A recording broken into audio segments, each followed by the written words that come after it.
Hey guys, Deslander Magic here, and I might as well just call this the Magic Changes channel at this point, but you guys know that Wizards actually doing their best to make accommodations for a very bad situation, especially as far as their business goes. And so far they've been somewhat generous towards certainly players, kind of local gaming stores. It's mostly just really shallow moral support, but we'll see what they come up with. So, as is the norm with these videos, this one is pretty big. So, the title of the article listed today is Changes to the Release of Ikoria, Lair of the Behemoths, which is, of course, the next Magic set. And it starts by saying, in a world that's anything but normal, we hope to maintain some normalcy around our games. That really does sound like a movie trailer. So their games, their events, and their streaming shows in the community that is so important to many of us right now. Of course, they mean excluding me, and 50 to 80% of creators, which they've blacklisted. Despite being very important, we're not important to them, just remember that. During this time, we are striving to keep players and local gaming stores going. By the way, they've done almost nothing to help local gaming stores other than let them give away prizes in different ways. They want to keep them connected and, yes, bring some happiness into their lives. Well, clearly they haven't played Standard Constructed lately because there is no happiness to be found in that. And I'm getting some rumors from various people that Standard Brawl is really just a Control-a-thon shit show too. So I thought I could get away with it by playing Brawl, which they just opened up completely for free for 30 days or whatever. But we'll see. I might be streaming it later though. Or not later today, but later sometime, like this weekend. So you might want to at least temporarily turn on notifications.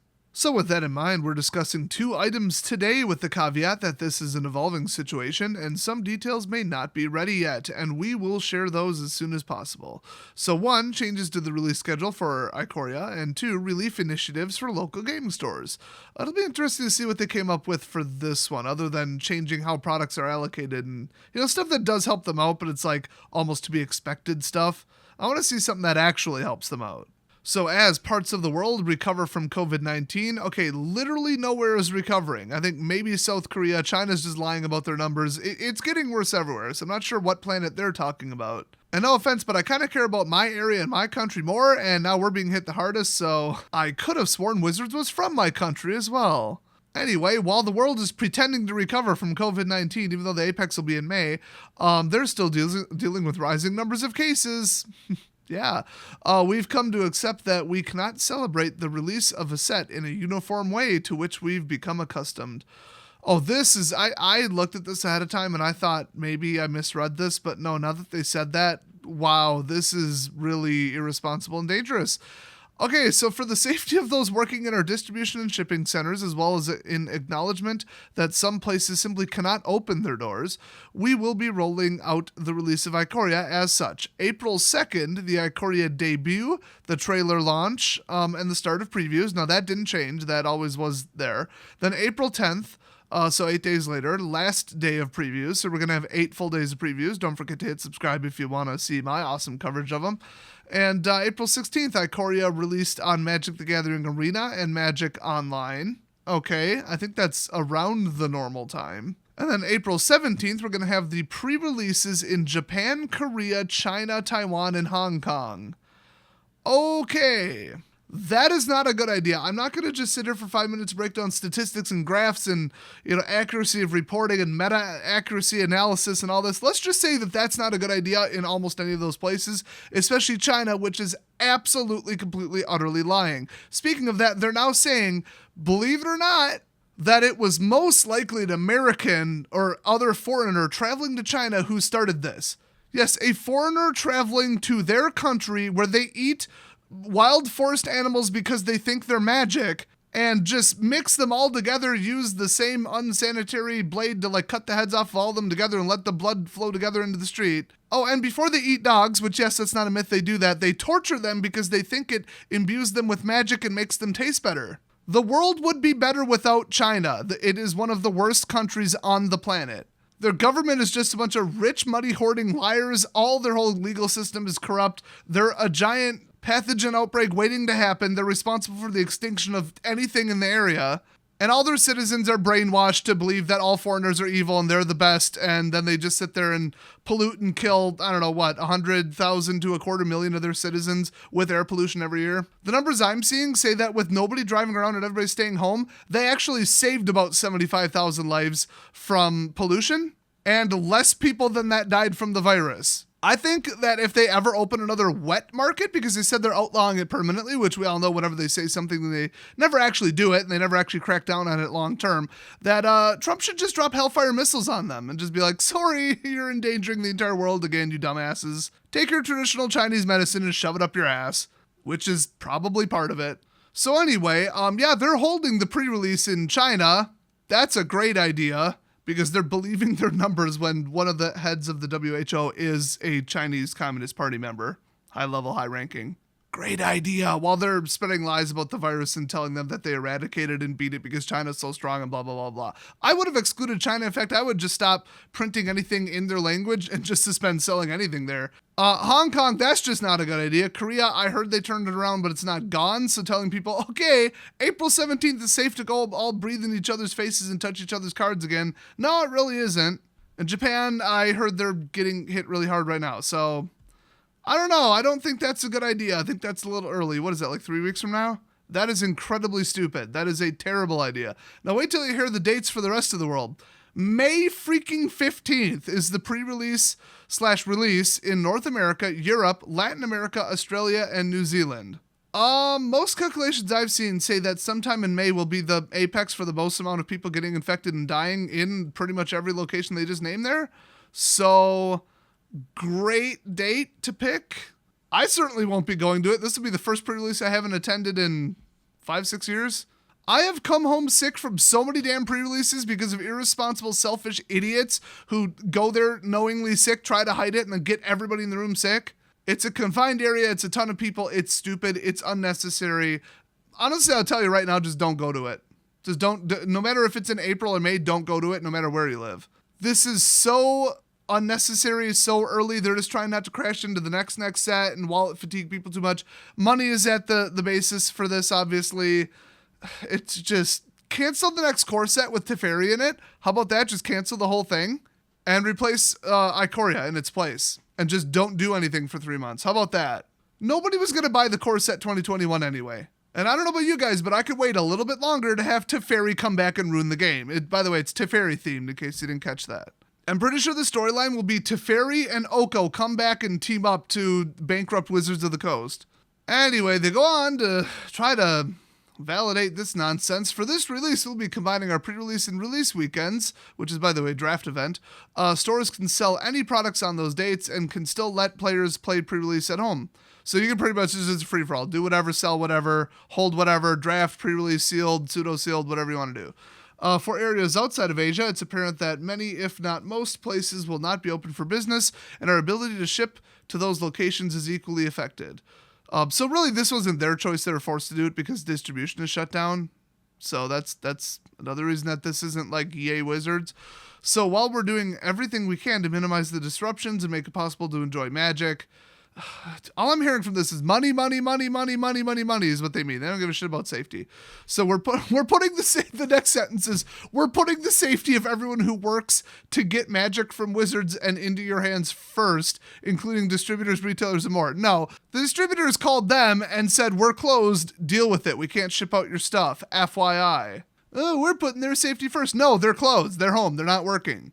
We will continue to monitor these dates and make updates as necessary. Will ya? Yeah, you will. I mean, they didn't even say maybe. Yeah, you will. That is the correct phrasing. You will have to make some changes to these dates as necessary. This shit ain't going to blow over by May. And by the way, nobody's going to have any money by like the end of April. So, woo, good timing. We also recognize the burden this will place on local gaming stores. While we do encourage players to pre-order from their local store wherever and whenever they can, we also recognize that timing and world events may not make this logistically possible. So we're making a few additional moves that we hope will help. Local game store relief initiatives. Here we go. This is the part I haven't read yet. I'm either going to be really impressed or really pissed. We'll find out. Since the onset of the pandemic, we've been exploring multiple ways to help local gaming stores. Yeah, blah, blah, blah. They even have a link. They're patting themselves on the back for doing literally next to nothing. They help them set up a Discord thing and gave out free codes. That doesn't make them anything while they're shut down and don't have staff to do it. Cool. So today we're discussing two things we hope will help. First, we have launched a reprint of Mystery Booster. Okay. I mean, I'll take that. That's $155 right now on eBay. So, I mean, stores, if they can get it out there, whether digitally or not digitally, locally or online, that's what I meant by digitally, they can just toss them on eBay and make money right now. Now, second wave might crash the price to like 105, which is not very profitable when you consider eBay fees and shipping. But, I mean, they could ship them local. That is a little bit cheaper. Yeah, I kind of like this. So they're saying they will be allocating these boosters, oh, holy shit, to WPN member stores at no charge. So they're getting them for free. You want to talk about a margin? Holy shit. Okay. Again, we'll have more details next week. The only thing they could do to fuck this up at this point is not print enough. Allocate them like 3 boxes or like 10 boxes or something, which still, 10 boxes at 100 piece ain't no joke. That's rent. Running off an entire second, I assume, small wave and just WPN allocating it and just being like, here, have these for free, sell them for whatever you can, wherever you can. That is no joke. And here's the thing, too. You can compensate them with free product. That is not that hard to do. It's not really considered a gift and it's not really considered income. I mean, you could get scrutinized, but in general, it's kind of just part of the agreement. Whereas my idea, like I said in a previous video, just hold a pre-release, charge $10, give $5 to every store that people say they're from. Real simple. They'd have to cut them a check and then, then you get out the 1099s. Then you get out what currency are they in? Did they close? Did they move? Oh, now it is income. Then you have to verify that they did report it on their taxes. And then they have to have a special line item for it. Then, do you have to pay sales tax? Well, it's different in 37 states and different in 13 states. It's a nightmare. It's going to be a lot simpler where they're just like, here, have these boxes for free. Theoretically, they should be valued at either cost or market value and then like considered income. But when they sell them, the entire margin is taxed. So usually the IRS looks the other way on that. Now, if they handed out free permanent building improvements or something, that's a different story. That is compensation you're keeping and it's not going anywhere. But as long as they sell them, so get them for $0, sell them for $100, and then they pay income taxes and sales tax on the full $100, nobody really cares. And if these were donated, fair market value is not always what they go by. If they donated these to a nonprofit, it would literally be the cost of the paper and the shipping, maybe, and the ink. That's it. That's what they would be allowed to write off on their taxes. So valuation for the tax purposes is very difficult anyway. So this is very, very simple, very, very smart. And it's, pretty much how they compensate judges. They just give them a free card. They're like, this card is worthless. Singles have no value. Wink, wink, nod, nod. And then they just sell it for like $600. And that pays for their hotel. That pays for their, travel and all that stuff. That's how they've been dodging the IRS this whole time while, paying them without really paying them and having to do a 1099 over $600. So I guess they just copied that and did it to stores because it works. It's a little sketch, but I like it. I mean, gray area stuff, whatever, never bothered me. Trust me, I could tell you some stories. So let's see. They say we have more details next week. Every dollar you spend on it will be going straight to the store. Yeah. Good way to end that paragraph. So second, from now until at least June 1st, we are allowing local game stores to take admission fees up to $10 for tournaments they run on MTG Arena. Hey, they finally are doing it. So make sure you're connected with your local game store online and then check to see if they'll be running any digital tournaments during this time. Okay, so they're letting them directly collect the money, PayPal, checkout cart, Eventbrite or whatever. Facebook payment system, Bitcoins, whatever, they're taking it. And then I guess they give you like an entry code, I would assume, for MTG Arena. And then it sounds like they collect all of it. They collect 100% of the money, which doesn't take anything because they're not running the checkout system. It won't be like you log into the store in Arena to do it. It sounds like they're just going to leave it up to the store to collect the money, which that is way easier than cutting them a check and all the IRS BS that comes with it.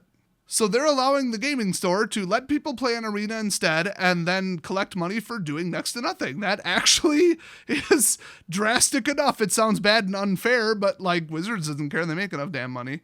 Wow, both of these measures are very extreme, very impressive. I mean, if I were to devil's advocate this, it's only because they don't want 5,000 stores out of the 6,000 that are left to close. It's very self-serving, but oh well, as a coincidence, it happens to really help your local store. So they do say there will be more information about how you can support your local gaming store next week. So they will have the description of the system and how it works. I think they just had to generate the codes and do event tokens or something. And maybe it'll be sealed, maybe it'll be draft, maybe it's your pick, maybe it'll be different prices. I mean, all kinds of stuff. I might actually do that. I mean, I really am not spending much money except for the 1,000 to 1,500 that I dropped on last minute supplies given the situation.